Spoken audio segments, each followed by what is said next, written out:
പുറകിലൂടെ നടന്നു പോയിട്ട് അന്ധവിശ്വാസത്തിന്റെ, അനാചാരത്തിന്റെ, അനാവശ്യത്തിന്റെ, അശ്ലീലതയുടെ, ആഭാസത്തിന്റെ നടുവിലൂടെ നടന്നുപോയ എന്റെ പ്രിയപ്പെട്ട ചെറുപ്പക്കാരാ, ഒരൊറ്റ ദിവസം കൊണ്ട് സ്വന്തം മകനെയും തിരിച്ചു കിട്ടി. അന്ന് മക്കയിലെ ഏറ്റവും വലിയ പണക്കാരൻ ഇന്നലെ വരെ പട്ടിണിയിൽ കിടന്ന വീട് പിറ്റേ ദിവസം രാവിലെ മദീനയിലെ ഏറ്റവും വലിയ സമ്പന്നന്റെ വീടായി. 4000 ആട്ടിൻകുട്ടികളാണ് വീട്ടുമുറ്റത്ത് വന്നത്. എന്ത് ചൊല്ലിയപ്പോ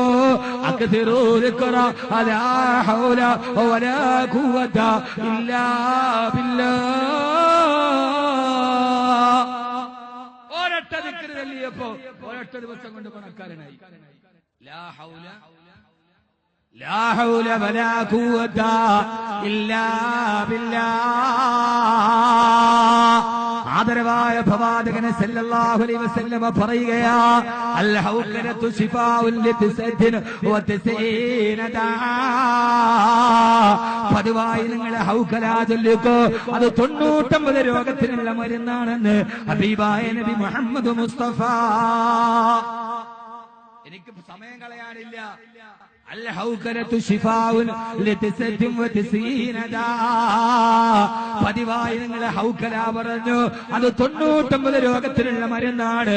ഐസറുഹാൽ ഹമ്മു, അതിലേറ്റവും ചെറിയ രോഗം മനസ്സിന്റെ ടെൻഷൻ മാറലാണെന്ന് ഹബീബായ നബി മുഹമ്മദ് മുസ്തഫ.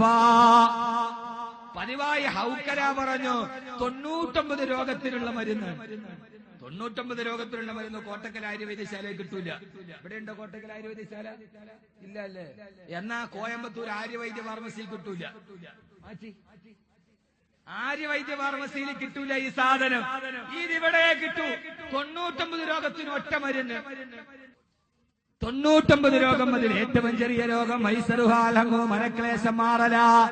പിന്നെയും എത്രയെത്രയോ പ്രയാസങ്ങളാ. ദാരിദ്ര്യ രോഗം ഏവനും ഭയക്കുന്നതാ. ലാ ഹൗല ലേഹ്യം മുഴുവനും അതിനുള്ളതാ. ദാരിദ്ര്യ രോഗം ഏവനും ഭയക്കുന്നതാ. ലാ ഹൗല ലേഹ്യം മുഴുവനും അതിനുള്ളതാ. ദാരിദ്ര്യമുണ്ടാവില്ല. കല്യാണം കഴിഞ്ഞിട്ട് മക്കളില്ലാത്തവർക്ക് മക്കളുണ്ടാവും. ഇത് ഞാൻ പറഞ്ഞതല്ല, ഖുർആൻ പറഞ്ഞതാ. ലാ ഖുവത ഇല്ലാ ബില്ലാഹ് ഇൻ തറനി അനാ കല്ലമിൻക മാലൻ വ വലദാ. ഖുർആൻ പറഞ്ഞതാണ്, മക്കളില്ലാത്തവർക്ക് മക്കളുണ്ടാവും. ഹൗകല ചൊല്ലുക. ഹൗകല എന്ന് പറഞ്ഞാൽ എന്താ? ഇങ്ങോട്ട് ഇവിടെ നോക്ക. ഹൗകല എന്ന് പറഞ്ഞ ഹൗകല എന്ന് പറഞ്ഞാൽ എന്താ? മോനെ, അത് തന്നെയുടെ കുട്ടിയെ. ലാ ഹൗല വലാ ഖുവത ഇല്ലാ ബില്ലാഹിൽ അലിയിൽ അലീം. ഈ ദിക്റാണ് നമ്മൾ ഇന്ന് പറയുന്ന ഒന്നാമത്തെ ദിക്ർ. ഇൻഷാ അല്ലാഹ് ഇത് ചൊല്ലിയിട്ടാണ് നമ്മൾ അവസാന ദുആ ചെയ്യുക. അല്ലാഹുവേ, ഈ ദിക്ർ പരമാവധി ജീവിതത്തിൽ പറയുക. ഇൻഷാ അല്ലാഹ് പറയൂലേ? അതിരാവിലെ സുബഹിക്ക് ശേഷം നല്ലതാ, അതുപോലെ വൈകിട്ടും കുറെ തിന്നേണ്ടതാ. അതിരാവിലെ സുബഹിക്ക് ശേഷം നല്ലതാ, അതുപോലെ വൈകിട്ടും കുറെ തിന്നേണ്ടതാ. അതിരാവിലെ സുബഹിക്ക് ശേഷവും മഗ്രിബ് നമസ്കാരത്തിന് ശേഷവും ഏതാണ്ട് 114 പ്രാവശ്യം ലാ ഹൗല വലാ ഖുവത ഇല്ലാ ബില്ലാഹിൽ അലിയിൽ അലീം എന്ന ദിക്ർ പരമാവധി ചൊല്ലിയ എന്റെ പ്രിയപ്പെട്ട സഹോദരങ്ങളെ, അല്ലാഹു തന്നെ പറഞ്ഞ സമയമല്ലയോ?